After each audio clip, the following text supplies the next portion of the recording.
Assalamualaikum warahmatullahi wabarakatuh. Salam dan bahagia. Bertemu lagi di modul 1.4 tentang budaya positif. Apa sebenarnya budaya positif itu?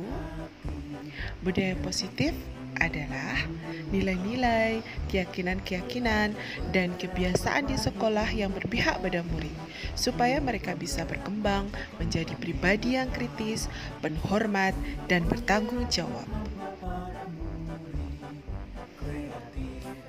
Budaya positif yang saya lakukan pertama kali yaitu membuat kesepakatan kelas. Melalui kesepakatan kelas, siswa belajar untuk membuat pilihan dan menjalankan konsekuensi berdasarkan kesepakatan bersama.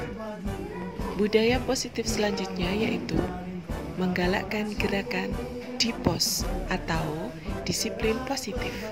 Melalui gerakan ini diharapkan para siswa akan tumbuh motivasi secara internal untuk berlaku disiplin dimanapun mereka berada, dengan atau tanpa pengawasan dari guru.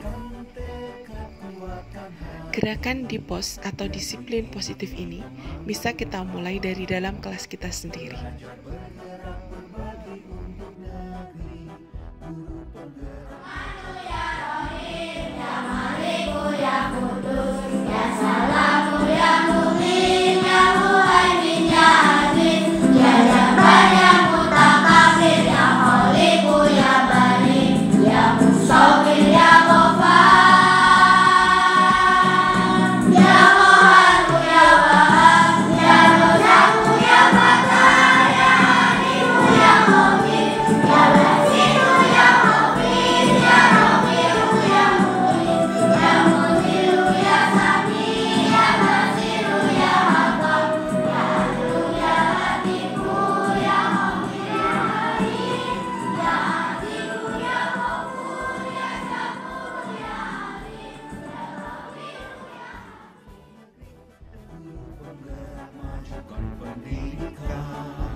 Penggerak menghamba para murid, kreatif rancang pembelajaran, hargai potensi, tingkatkan prestasi, lahirkan profil pelajar Pancasila, belajar bergerak berbagi. Bismillahirrahmanirrahim. Assalamualaikum warahmatullahi wabarakatuh. Alhamdulillah wa syukurillah wa rahmatillah. La haula wa la quwata illa billahil. Bapak dan Ibu guru SDN 1 jenengan yang saya hormati, Ibu guru kelas 6 SDN 1 jenengan yang saya hormati, alhamdulillah pada siang hari ini kita bersama hadir di sini dalam rangka mengikuti seminar yang akan dilaksanakan oleh Ibu Siti Nurnadiati sebagai salah satu kegiatan yang diikuti oleh beliau sebagai guru penggerak, yang ini tugas atau kegiatan ini adalah merupakan kegiatan pada modul 1.4.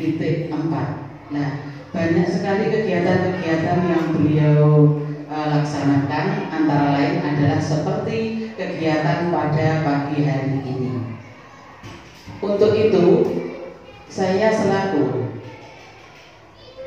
penanggung jawab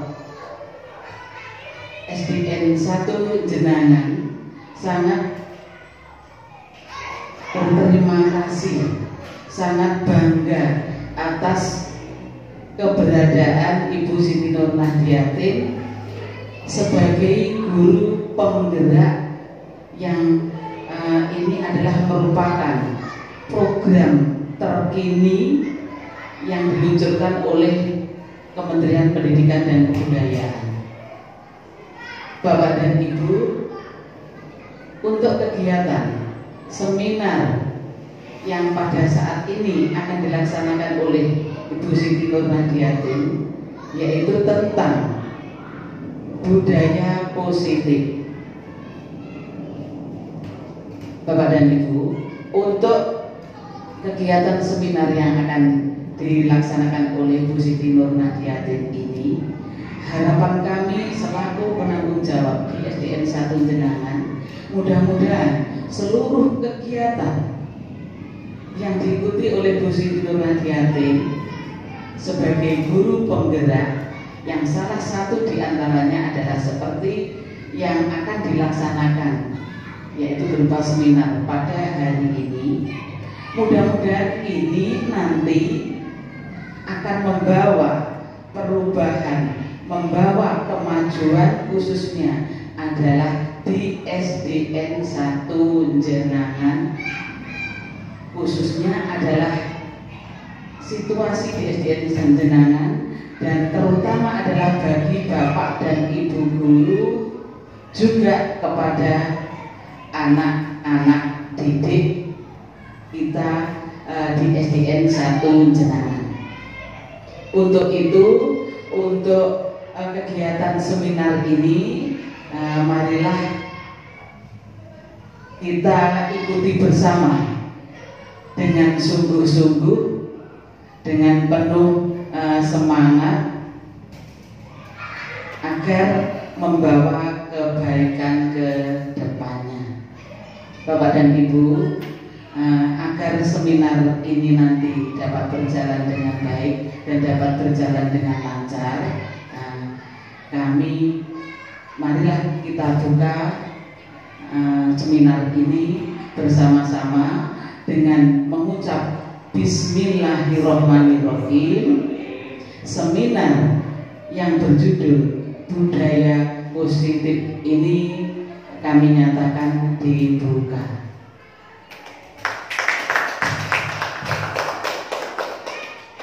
Terima kasih. Namun sebelumnya kami sampaikan, kami nanti tidak bisa mengikuti sepenuhnya karena masih ada kegiatan yang harus kami ikuti, yaitu rapat K3S. Saya ucapkan selamat mengikuti dan kami mohon diri.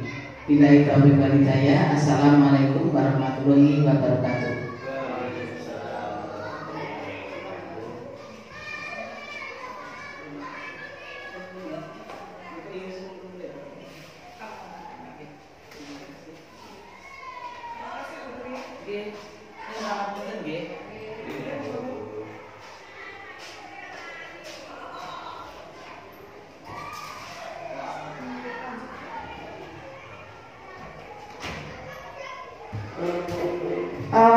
Assalamualaikum warahmatullahi wabarakatuh.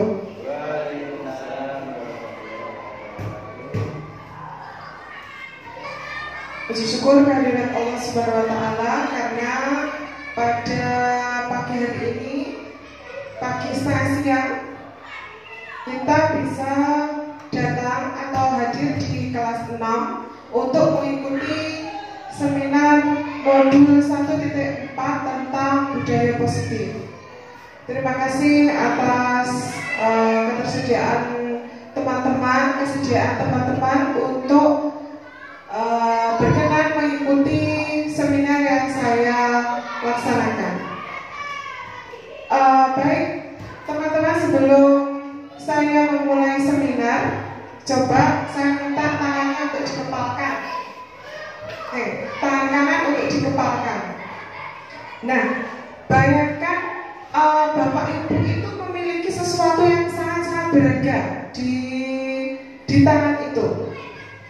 Saat ada teman Bapak Ibu yang ingin meminta, coba saya mau lihat yang di tanganmu itu apa toh? Saya mau minta. Nah, sesuatu yang ada di tanganmu itu ada sesuatu yang sangat-sangat berharga. Apa yang akan Bapak Ibu lakukan? Diserahkan, dibuka, atau mungkin ada jawabannya lain? Monggo, Pak Sis, bagaimana? Dipertahankan. Pak Ron? Sama dipertahankan. Dipertahankan. Di eman-eman. DL5. Oke, terima kasih. Nah,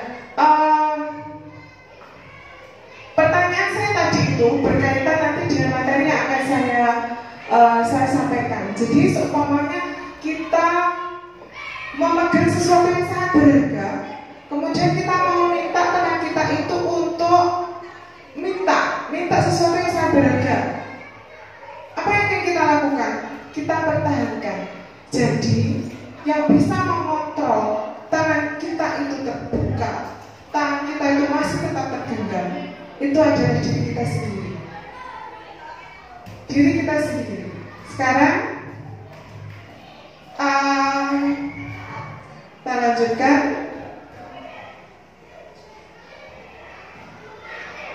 Ini ada pertanyaan pemantik Bapak Ibu. Bagaimana cara mendisiplinkan siswa? Siapa yang bisa mendisiplinkan murid? Guru, kepala sekolah, orang tua, atau murid itu sendiri?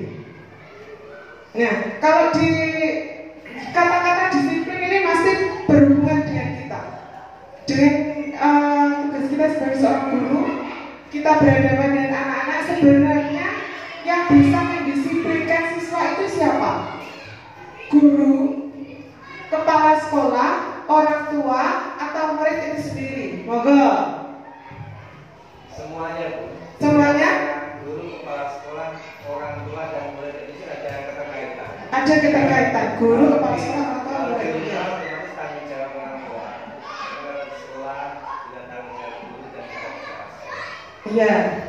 Siapa yang bisa mendisiplinkan murid? Guru, kepala sekolah, orang tua, atau murid itu sendiri? Intinya apa, Pak? Poinnya siapa yang paling utama istilahnya?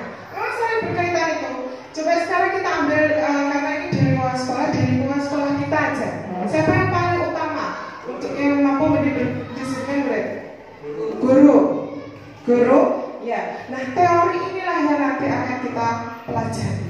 Bahwa sebenarnya siapa yang bisa mendisiplinkan murid itu?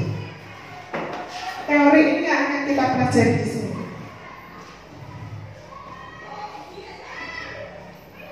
Ini adalah makna disiplin tentang yang dikemukakan oleh Bapak Ki Hajar Dewantara, Bapak Pendidikan kita.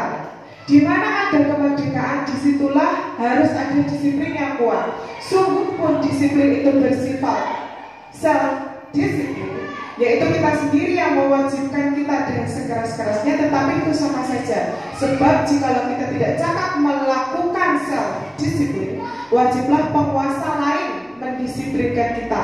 Dan peraturan demikian itulah yang harus ada dalam suasana yang merdeka. Ini kalau konsep disiplin berdasarkan Ki Hajar Dewantara, Bapak Pendidikan kita. Bapak Ibu, berdasarkan Diana Gosen dalam bukunya Restructuring School Discipline, itu ada 3 alasan motivasi perilaku manusia. Sebenarnya yang bisa mendisiplinkan diri kita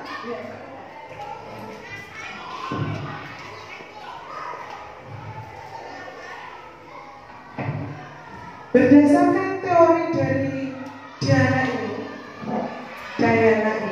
yang bisa mendisiplinkan murid itu adalah murid itu sendiri. Yang bisa mendisiplinkan diri kita, kan tadi saya tanya sama Bapak Ibu kan, nek kalau kita mau sesuatu, terus kemudian ada yang minta, kita pertahankan atau tidak, itu tergantung pada diri kita sendiri. Nah, kenapa pada saat misalnya anak berbuat anak rame atau anak berbuat nakal, misalnya nakal dari tanda kutip, kenapa kita sebagai guru bisa mendisiplinkan? Itu karena dia membiarkan dirinya untuk dikontrol oleh kita.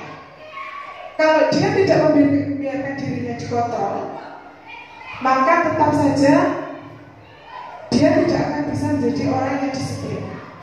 Jadi intinya yang bisa mendisiplinkan awal mula, yang bisa mendisiplinkan siswa itu adalah siswa itu sendiri. Dia mau dikontrol gurunya atau tidak, tergantung pada anaknya. Kalau dia misalnya bisa dikontrol oleh gurunya, dinasehati sehingga akhirnya dia berubah, maka itu karena dia membiarkan dirinya untuk dikontrol.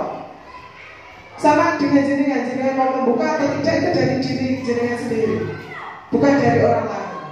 Nah, Bapak Ibu, pada saat kita melakukan sesuatu, kita mau melakukan apapun itu ada motivasi di dalamnya. Ada 3 motivasi. Yang pertama, untuk menghindari ketidaknyamanan atau hukuman, dan ini merupakan tingkatan yang paling rendah yang ada dalam diri kita. Misalnya, kita melakukan disiplin di sekolah karena kita tidak nyaman. Kita tidak nyaman dengan posisi kita. Kita tidak nyaman sehingga kita melakukan disiplin yang diperintahkan oleh Bapak Ibu Kepala Sekolah. Nah, itu titik terendah yang ada pada diri kita. Supaya kita nyaman, biarku aku gak diseneni, biarku aku gak ditegur. Seperti itu. Itu adalah titik terendah yang ada dalam tingkat kedisiplinan kita. Dan untuk menghindari hukuman, misalnya biar absensi kita itu tetap dapat titik sehingga tidak A, sehingga tidak di I. Itu adalah kontrol kita yang pertama untuk menghindari ketidaknyamanan atau menghindari hukuman. Yang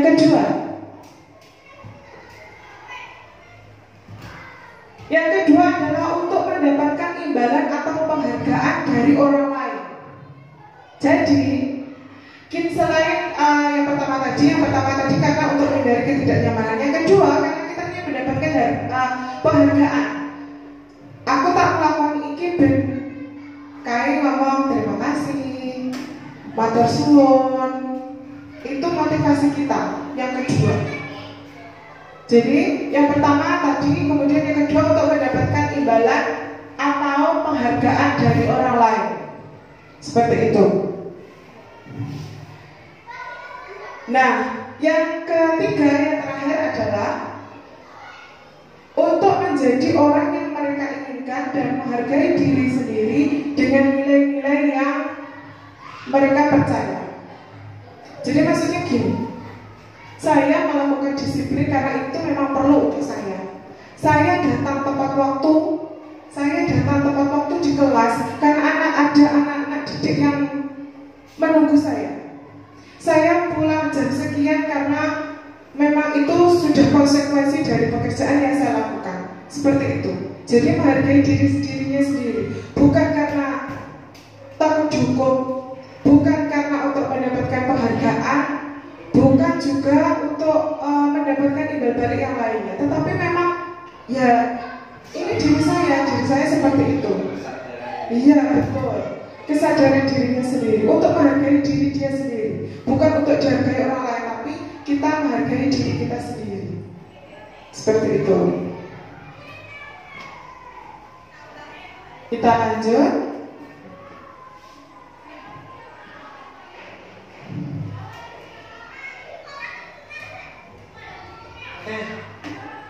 Ini nanti yang kita bahas bersama.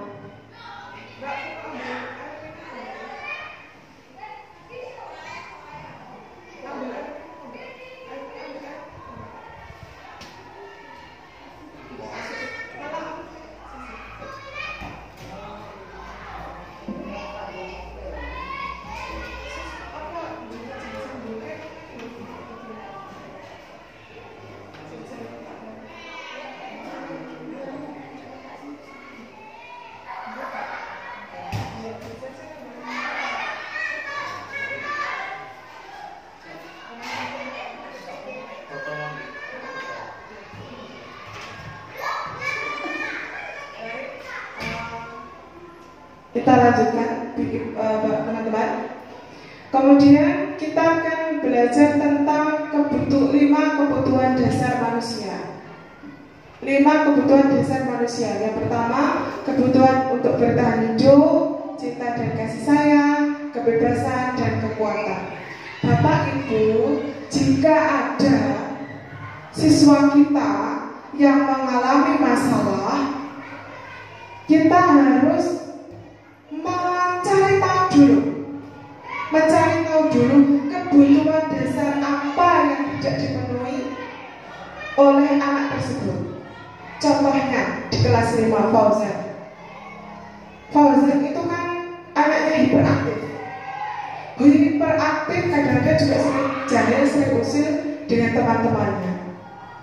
Kita tidak bisa menjudge gini Bapak Ibu kita, dan saya yakin ini sebenarnya sudah Bapak Ibu lakukan. Tidak bisa menjudge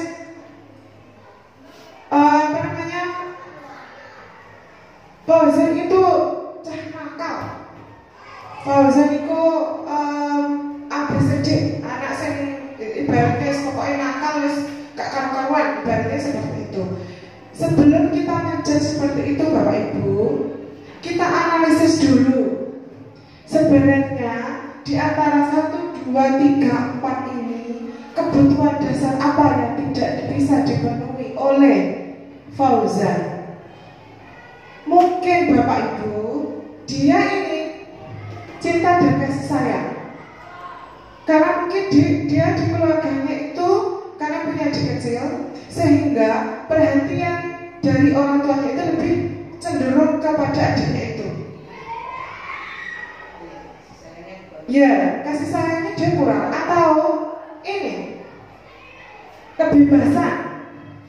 Mungkin di rumah dia tidak bisa bebas, tidak bisa ibaratnya melakukan sesuatu seperti apa yang dia inginkan. Jadi dia melakukannya di sini. Dia melakukan itu di sini karena apa? Karena di sini dia bisa bertemu dengan teman-temannya yang banyak. Jadi dia bisa melampiaskan apa yang dia inginkan. Yang ketiga, mungkin juga kekuatan, power. Maksudnya bagaimana? Maksudnya seperti ini. Dia ingin menunjukkan, iki lo aku lo iso, iki lo aku. Delok tau kanca-kancaku lo ora mesti wani karo aku. Itu berarti kebutuhan dasar dia itu tidak terpenuhi. Sekarang bagaimana dengan Asdar? Coba kita gali lagi dengan Asdar. Asdar itu sebenarnya di antara kebutuhan dasarnya ini kira-kira apa ya yang tidak bisa dipenuhi oleh Asdar? Betul, ya. Kebutuhan bertahan hidup bisa, cinta dan kasih sayang juga bisa. Ya, betul. Monggo Pak Don, cobi dan Pak Don. Asdar itu kurang di kebutuhan dasar yang mana Pak Don? Utamanya kebutuhan bertahan hidup. Soalnya kelihatannya ekonomi di keluarganya itu minus utamanya. Ya. Bagaimana dengan cinta dan kasih sayang, Pak Don? Baca mungkin. Mungkin di cinta dan kasih sayang orang tua kurang karena dia mempunyai adik kecil yang masih membutuhkan kasih sayang ibunya. Terus bapaknya selalu bekerja di luar rumah, sering tidak ada di rumah. Jadi dia kasih sayangnya. Iya, bisa juga. Malah over freedom dia, over kebebasan dia karena tidak ada yang handle. Terima kasih.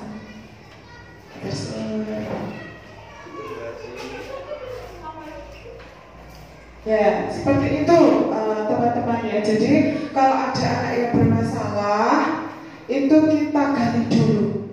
Jadi sebenarnya itu sudah panjenengan lakukan, cuma jenengan tidak tahu.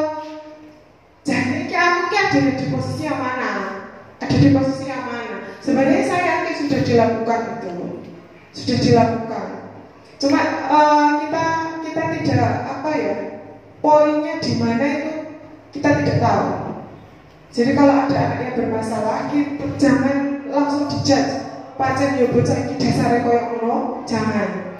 Kalau anak-anak yang anak didik kita cari dulu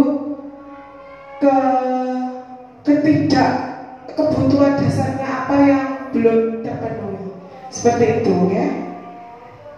Kemudian kita lanjut.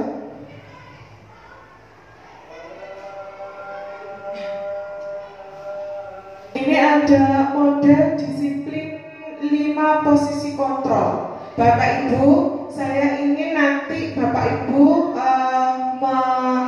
memikirkan saya ini ada di posisi mana? Penghukum, pembuat orang merasa bersalah, teman, monitor atau pemantau, atau manajer.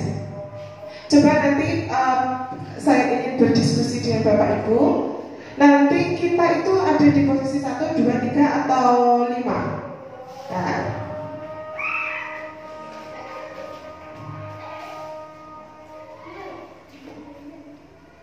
Oke, ini masih berdasarkan Diana ya. Gini. Sebagai seorang penghukum bisa menggunakan hukuman fisik maupun verbal. Orang-orang yang menjalankan posisi penghukum senantiasa bahwa sekolah memerlukan sistem atau alat yang dapat lebih menekan murid-murid lebih dalam lagi. Guru-guru yang menerapkan posisi penghukum akan berkata, awas lo ya. Nah, itu berarti posisi kita masih berada di posisi penghukum. Awas lo. Gitu. Atau apa? Bocah kok salah, ini kok ini, nah, itu berarti posisi kita masih di posisi penghukum. Ya, coba nanti sama-sama sharing. Kita itu berada di posisi yang keberapa? Kemudian yang kedua, membuat orang merasa bersalah. Biasanya suaranya halus, lembut, terus biasanya diajak ke tempat yang sepi, yang hening. Suaranya kayak halus.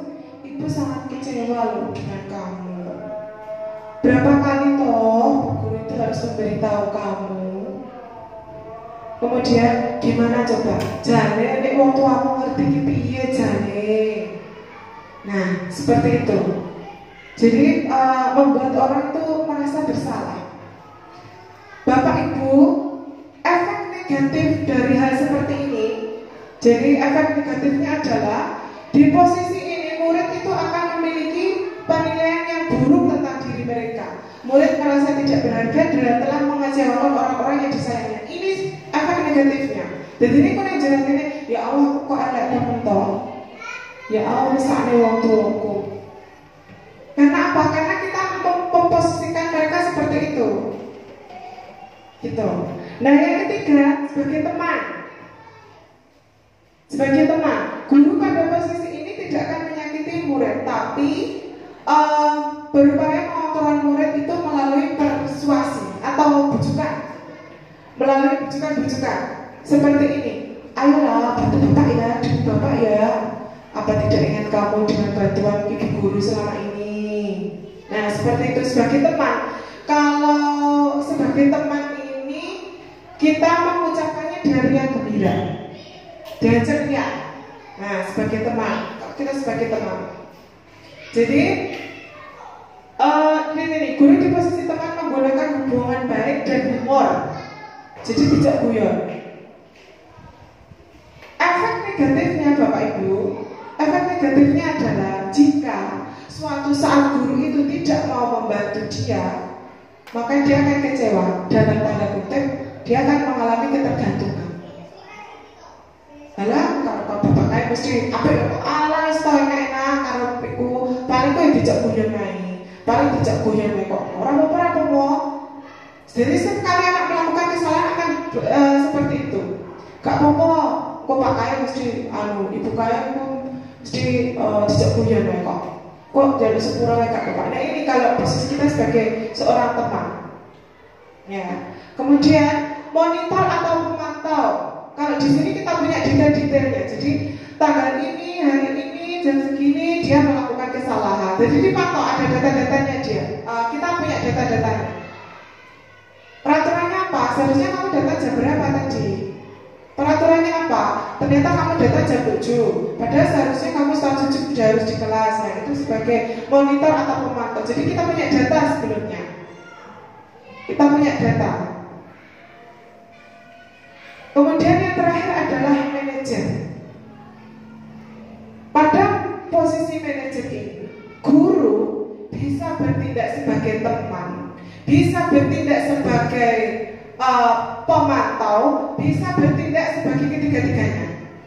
Kalau kita berada di posisi manajer, jadi kita bisa bertindak di ketiga tempat itu, di posisi tiga itu, teman, kemudian monitor atau pemantau. Kita bisa di posisi seperti itu. Di posisi manajer ini Bapak Ibu, nanti kita akan belajar tentang restitusi. Jadi di posisi manajer ini kita akan mengembalikan kesalahan yang dimiliki oleh anak pada anak itu sendiri. Caranya adalah kita dengan membuat kesepakatan kelas. Dan alhamdulillah di SDN 1 Jenang ini kesepakatan kelas dari kelas 1 sampai kelas 6 sudah dibentuk untuk kesepakatan kelasnya.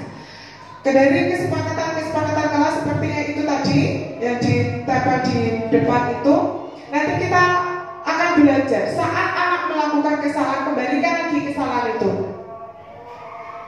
Misalnya anak membuang sampah sembarangan, padahal di kesepakatan kelas membuang sampah harus di tempat sampah.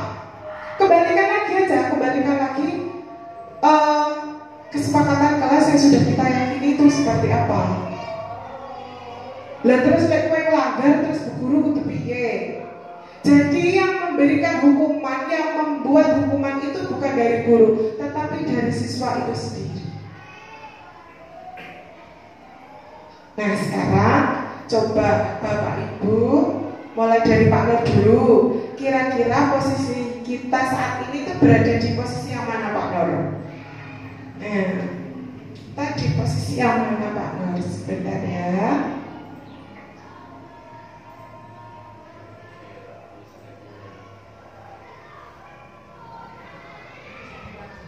Penghukum, membuat orang merasa bersalah, teman, monitor atau pemantau atau manajer Google. Saking Pak Nur di posisi mana Pak Nur kita? Pakai ini Pak Nur?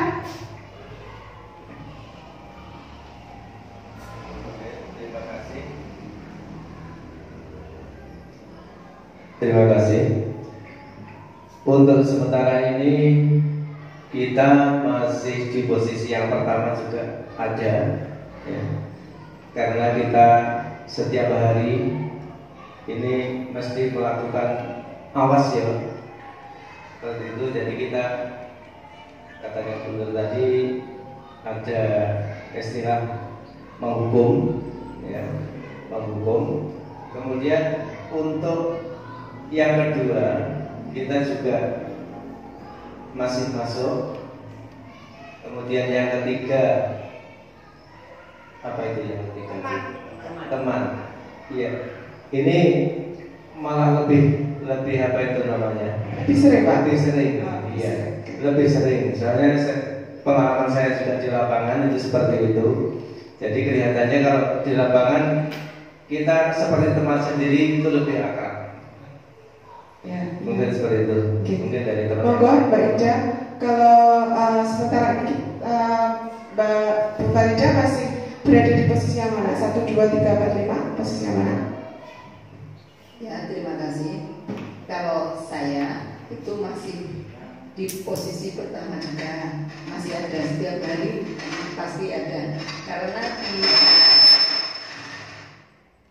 di kelas saya itu termasuk ada anak inklusi, jadi setiap saat pasti ada. Terus sama posisi yang kedua, membuat orang merasa bersalah itu kadang-kadang. Terus sama sebagai teman juga ada. Monitor atau pemantau itu kadang-kadang ada. Monggo Bu Enda.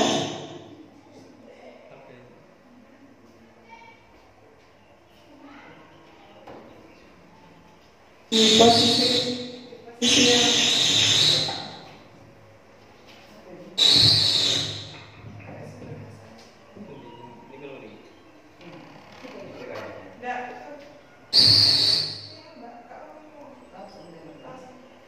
Kalau saya berusaha untuk menjadi teman, meskipun dari model 5 posisi kontrol ini kita lakukan semuanya, akan tetapi persentase dari 1, 2, 3, 4 ini adalah berbeda.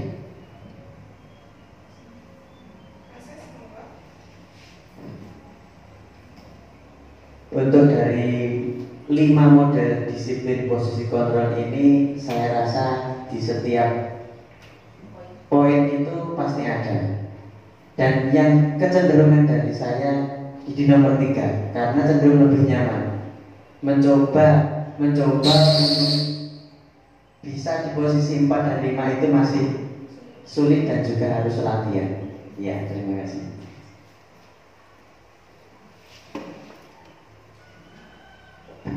Baik, teman-teman, saya pun juga demikian. Jadi terkadang saya masih ada di posisi 1 sebagai penghukum, membuat orang merasa bersalah, sebagai teman, dan sebagai juga sebagai monitor atau pemantau, gitu. Bapak Ibu yang kita harapkan suatu saat nanti, kan ini masih proses, masih memerlukan waktu untuk berjalan. Yang kita harapkan suatu saat nanti adalah kita berada di posisi yang nomor 5. Nah, kita bisa berada di posisi yang nomor 5 sebagai seorang manajer. Jadi saat anak melakukan kesalahan, bukan kita yang bertindak, tetapi mereka sendiri yang bertindak.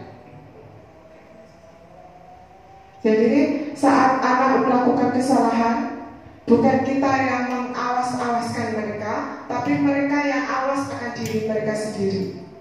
Bukan kita yang memberikan hukuman mereka, tetapi mereka yang dengan sadar diri memberikan hukuman untuk diri mereka sendiri.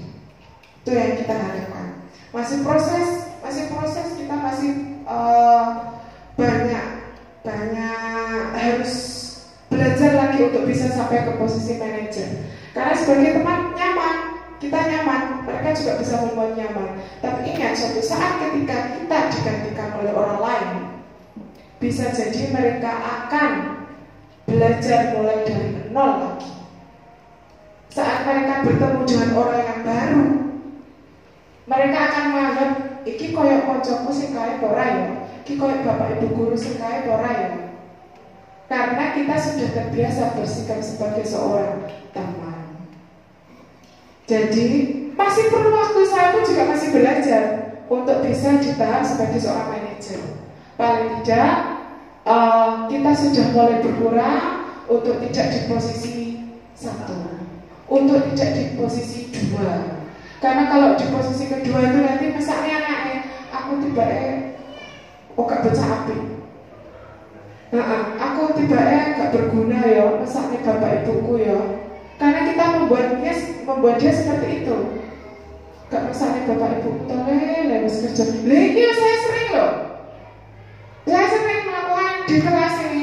Gak misalnya bapak ibumu wis kerja di luar negeri, kamu disekolahkan ben iso pinter, tapi kok tingkah lakumu seperti ini. Nah, itu kan berarti kita ada di posisi yang kedua. Anak-anak akan merasa bersalah seperti itu.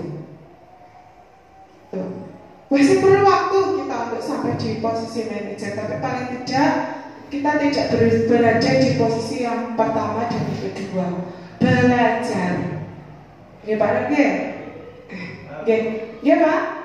Kemudian untuk menuju yang kelima, poin yang kelima itu bisa kita siasati. Ini Pak Rege? Bisa kita siasati dengan kita membuat peraturan bersama dengan kesepakatan dengan anak. Apabila mungkin ada anak yang melanggar disiplin, itu itu sebagai sanksi, mungkin ya sebagai sanksi anak sendiri yang menentukan, dia memilih ataukah mengurai WC atau push up atau bagaimana, kita tidak menentukan. Jadi yang menentukan adalah anak itu sendiri, kesepakatan musyawarah. Terima kasih. Bagus sekali Pak Nur, terima kasih. Dan itu yang kita sebut dengan kesepakatan kelas Pak yang sudah kita buat. Jadi totalnya ya kesepakatan kelas yang ada di kelas 6 ya. Saat bu guru masuk kelas, kelas harus bersih. Bukan saya, bukan saya yang memilih, bukan saya, mereka sendiri. Kemudian bergantian berbicara, mereka sendiri yang memilih itu. Kemudian dilarang keluyuran saat jam pelajaran atau telat masuk kelas piket 1 hari. Jadi selain piket dia ditambah lagi dengan piket dia satunya. Jadi dalam 1 minggu dia piket 2 kali. Apakah saya yang menentukan? Bukan. Betul Pak Nur, seperti itu. Jadi mereka yang buat sendiri ya mereka harus ada konsekuensi dari apa yang sudah ditulis. Makanya itu yang dinamakan dengan kesepakatan kelas. Mereka yang membuat, mereka sendiri yang bertindak. Itu saat kita di posisi manajer Pak. Betul sekali yang dikemukakan oleh Pak Nur Hadi ya. Oke, kita lanjut.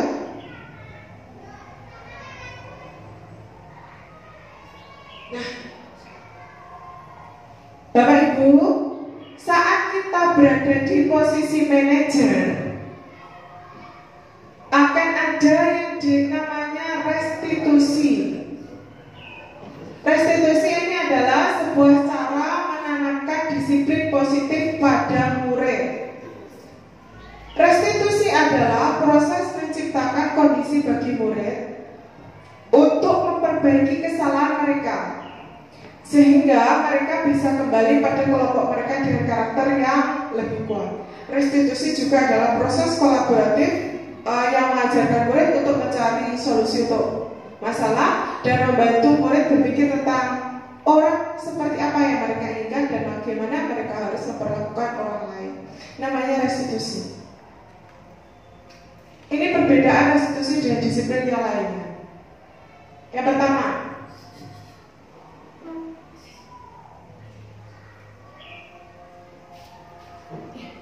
waktunya pulang. Restitusi bukan untuk menebus kesalahan, tetapi memperbaiki kesalahan. Restitusi memperbaiki hubungan. Restitusi adalah tawaran, bukan paksaan. Restitusi menuntut untuk melihat ke dalam diri. Restitusi mencari kebutuhan dasar yang mendasari tindakan. Dan restitusi adalah pilihan yang terbaik. Jadi ini perbedaan disiplin lainnya dengan restitusi.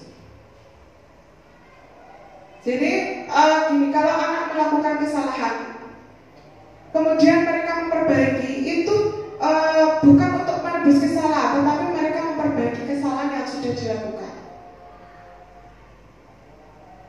Dalam restitusi itu ada 3 langkah kontrol: menstabilkan identitas, validasi tindakan yang salah, dan menanyakan keyakinan atau seek the belief. Saya berikan contohnya dulu. Mau Bapak Ibu sambil sekalian minum ya.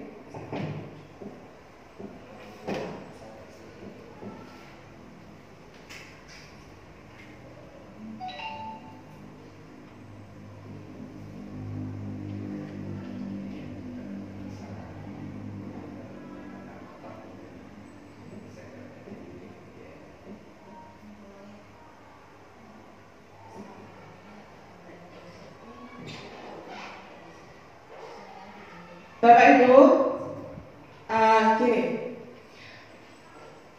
Jadi tadi sudah paham ya, restitusi itu salah satu bentuk pendisiplinan murid. Tetapi ada perbedaan dia dengan disiplin-disiplin yang lain. Yang pertama adalah restitusi bukan untuk menebus kesalahan, namun untuk belajar dari kesalahan. Ketika murid berbuat salah, guru tidak mengarahkan untuk menebus kesalahan dan membayar uang, memperbaiki kerugian yang timbul, atau sekedar minta maaf. Karena kalau fokusnya yang ke sana, maka murid yang berbuat salah akan fokus pada tindakan untuk menebus kesalahan dan menghindari ketidaknyamanan yang bersifat eksternal. Seperti ini. Jadi gini, Kalau misalnya anak melakukan kesalahan, misalnya gini, memecahkan kaca, memecahkan kaca. Jadi kita langsung gini, pokoknya kacanya ganti. Nanti dia tidak akan fokus dengan bagaimana cara saya berlaku supaya saya tidak memecahkan kaca lagi. Caranya kan tadi misalnya anak-anak bermain sepak bola, misalnya pada saat jam pelajaran seperti yang ada di kelas kemarin, anak-anak pada saat jam pelajaran, jam istirahat ya, bermain bola di kelas. Kemudian dolanan bal, kena kocok-kocoknya pecah. Kemudian kita sebagai guru gini, kue ganti dan kocok, ganti dan kocok kue 200.000, misalnya seperti itu. Nah, kalau restitusi tidak seperti itu, tetapi bukan kita melakukan gini. Yang kamu lakukan ini sudah sesuai dengan kesepakatan kelas ya. Sebenarnya saat beristirahat harus berada di luar. Iya Bu, tidak sesuai dengan kesepakatan kelas.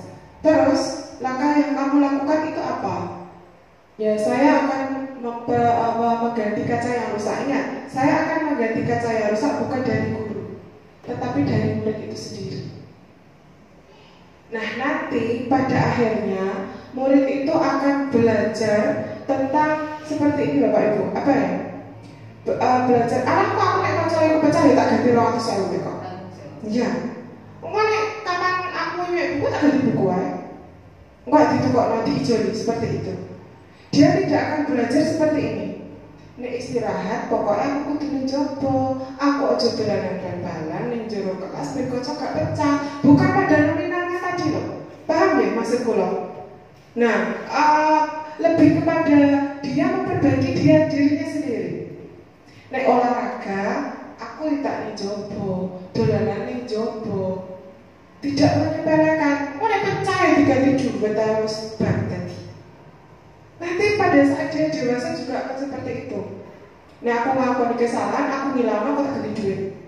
Dan terus bagaimana Bu nanti? Kacanya kan tidak diganti-ganti, nanti dia sendiri yang pecahkan. Terus bagaimana seharusnya? Bukan kita yang bilang kalau kacanya ganti nanti 200.000. Balik ini pokoknya hilang, ganti nah. Tapi mereka sendiri kesadaran mereka sendiri akan seperti itu. Gampang buatan, kue gak dilatih ya susah.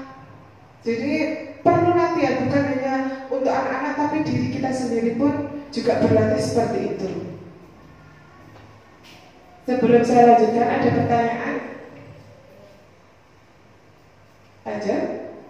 Mungkin sebagai PR kita sebagai guru, itu PR kita sebagai guru, bagaimana cara menanamkan kesadaran anak tersebut agar tidak melakukan hal-hal seperti tersebut di atas tadi. Jadi kita memang dituntut sebagai guru ini menanamkan kesadaran atau membudayakan, istilahnya membudayakan tersebut. Terima kasih. Betul sekali, bagus Pak Nur. Jadi ini sebenarnya bukan untuk anak-anak juga, tetapi untuk kita juga sih. PR untuk kita juga bagaimana supaya agar anak-anak itu sadar untuk memperbaiki kesalahan yang sudah dia lakukan, bukan dari diri kita tapi dari mereka sendiri. Yang kedua, restitusi memperbaiki hubungan.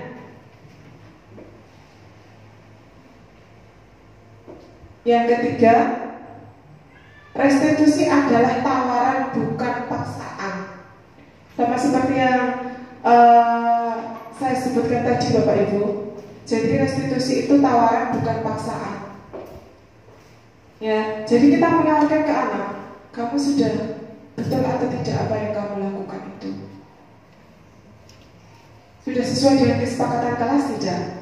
Kita tidak memaksakan, pokoknya kamu ganti, ini harus diganti. Bukan seperti itu. Tapi kita memberikan tawaran.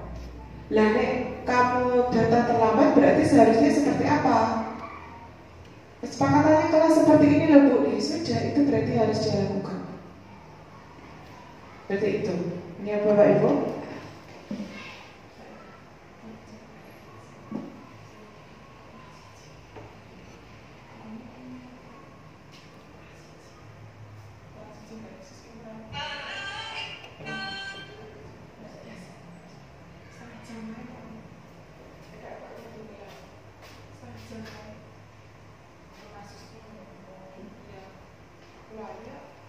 Saya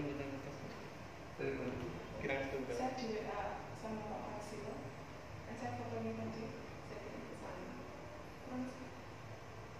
Jadi ini masih bisa diperbaiki setengah jam.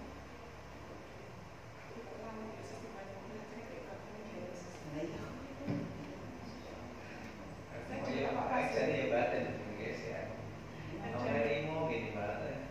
Dari hasilnya dari Pak dari saya.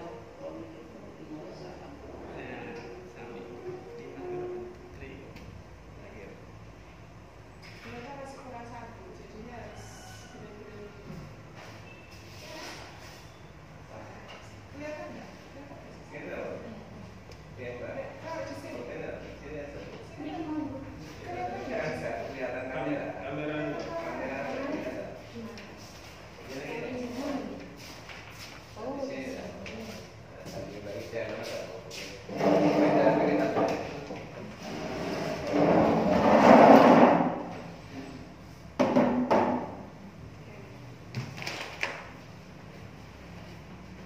Baik Bapak Ibu, jadi restitusi itu adalah tawaran bukan paksaan.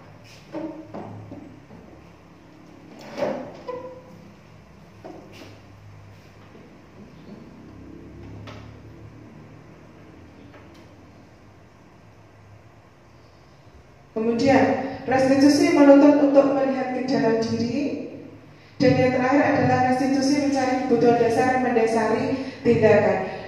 Dan restitusi diri ini adalah cara yang paling baik. Tapi sekali lagi Bapak Ibu, kita masih perlu belajar. Jadi menanamkan restitusi kepada anak itu bukan hanya anak yang harus belajar, tapi mulai dari kita sendiri juga yang harus belajar. Dalam restitusi ini ada yang dinamakan segitiga restitusi. Ada validasi tindakan yang salah, ada menstabilkan identitas, dan ada menanyakan keyakinan. Untuk lebih jelasnya Bapak Ibu, saya akan memutarkan sebuah video tentang restitusi. Jadi ada 3 langkah dalam restitusi itu. Nah, saya putarkan dulu videonya.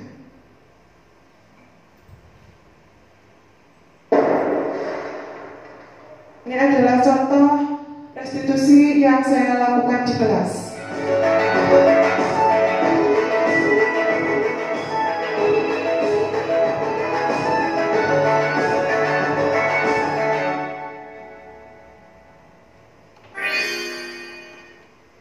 Dalam segitiga restitusi terdapat 3 langkah. 1.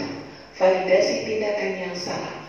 2. Menstabilkan identitas. Dan 3. Menanyakan keyakinan.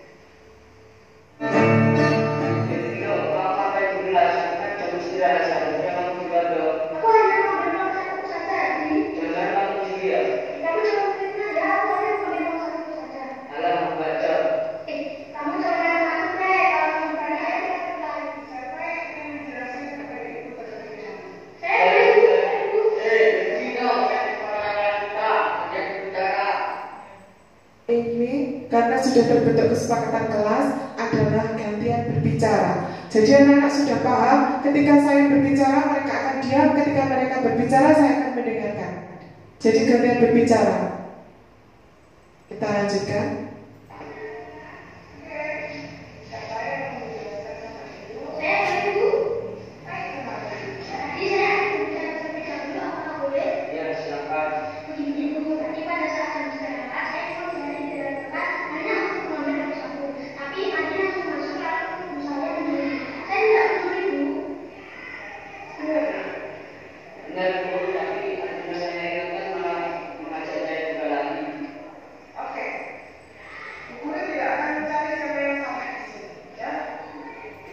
Kita menstabilkan identitas dulu. Jangan menyalahkan yang A, jangan menyalahkan yang B. Jadi menstabilkan identitas mereka saja. Jadi kita akan mengatakan, baik, Bu Guru tidak akan mencari yang salah si A atau yang salah si B. Dalam segitiga restitusi itu dinamakan menstabilkan identitas. Jadi percaya kamu yang salah, jadi kamu yang salah, bukan seperti itu. Kalau dalam segitiga restitusi Kita tidak mencari pihak yang salah. Bukan si A, bukan si B. Ini langkah yang pertama, menstabilkan identitas. Kita lanjut.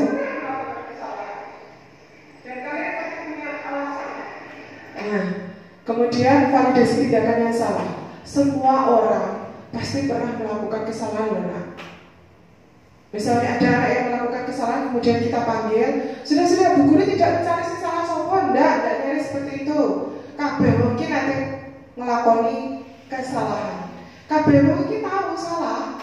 Lah kowe ngelakoni itu, kamu melakukan itu pasti punya tujuan. Kamu memukul si A, kamu pasti punya tujuan toh. Kamu jongkok nasi B, kamu mesti punya tujuan toh. Seperti itu. Ini adalah tindakan segitiga restitusi. Yang kedua yaitu validasi tindakan yang salah. Kita lanjut.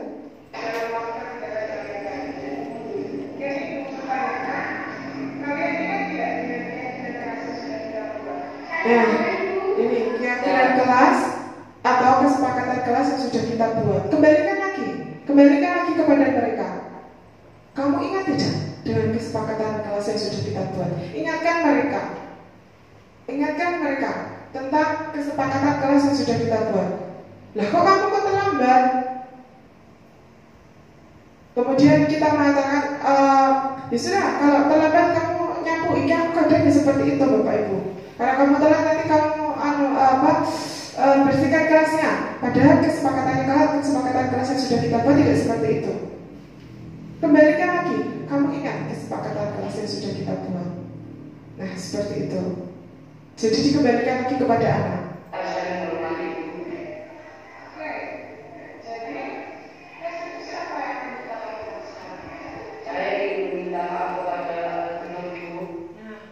Perhatikan Bapak Ibu, bukan kita, kamu harus minta maaf sama Vino karena kamu sudah menuduh Vino mencuri kita di kelas. Padahal Vino hanya ingin mengambil uang saku.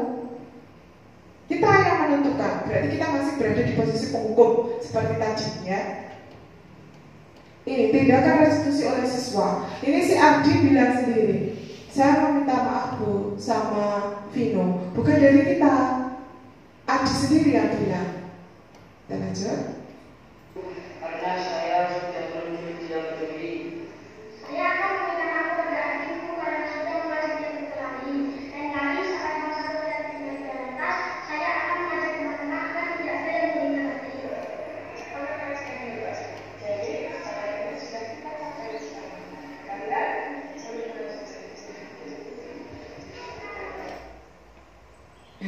seperti ini Bapak Ibu, itu segitiga restitusi yang saya jelaskan seperti itu.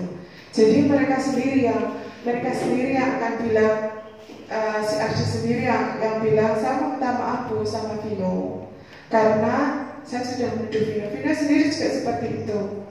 Jadi Vino sendiri yang saya juga meminta maaf karena tadi sudah mengajak berkelahi. Karena lain kali dia punya alternatif tindakan sendiri.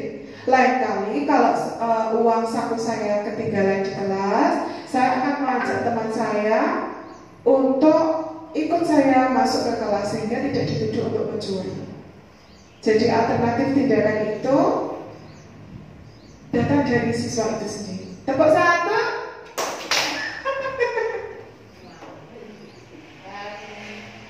Oke, angkat kedua ke atas.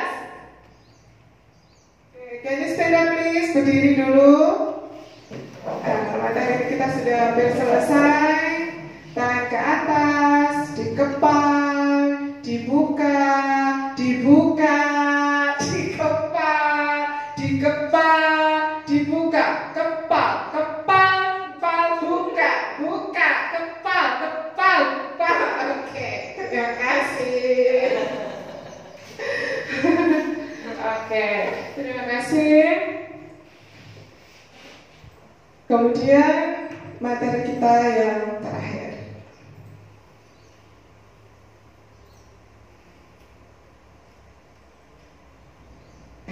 Ini adalah materi kita yang terakhir tentang restitusi. Jadi harapan saya setelah kita melakukan seminar ini, yang pertama bagi kelas-kelas yang belum membuat kesepakatan kelas, silakan akan dibuat kesepakatan kelas. Jadi mereka akan belajar menentukan hukuman sendiri atas apa yang telah mereka lakukan. Bukan kita yang menentukan hukuman, tapi mereka sendiri yang akan menentukan hukuman atas kesalahan yang telah mereka perbuat. Bukan kita yang akan meminta kacanya ganti, tapi mereka dengan sadar diri akan mengatakan, saya akan mengganti kaca tersebut dulu. Bukan kita yang menentukan hukuman. Dan saya juga berharap, saya bukan hanya untuk Bapak Ibu, tapi untuk diri saya sendiri, kita tidak lagi berada di posisi penghukum yang selalu awas loh ya. Kita tidak akan berada di posisi membuat anak merasa bersalah, tapi kita akan belajar masuk menjadi teman, masuk lagi kepada monitor atau pemantau, dan yang terakhir kita bisa menjadi seorang manajer. Karena sebagai seorang manajer, kita akan bisa menjadi seorang teman, bisa menjadi seorang monitor atau pemantau, dan suatu saat juga boleh, berarti ngukum ini agak boleh. Siapa yang mengatakan kemarin juga ada yang tanya, berarti menghukum itu tidak boleh. Tetapi hukuman itu biar ditentukan oleh anak itu sendiri, bukan dari kita. Sehingga suatu saat anak itu akan belajar dari kesalahan, bukan belajar untuk menebus kesalahan. Seperti itu Bapak Ibu. Sebelum saya akhiri presentasi pada siang hari ini, apakah masih ada yang ingin ditanyakan? Masih? Sudah ada? Sudah ada, tidak ada. Pak Nur? Pas? Mbak Tias? Iya. Ya. Jadi dengan adanya restitusi itu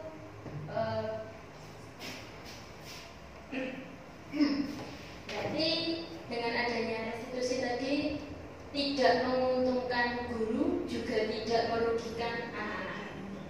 Sisi positif yang lain dari restitusi apa? Jadi sebenarnya sudah disebutkan, tetapi belum dengar. Iya. Jadi sisi dari restitusi itu, saya ambilkan lagi.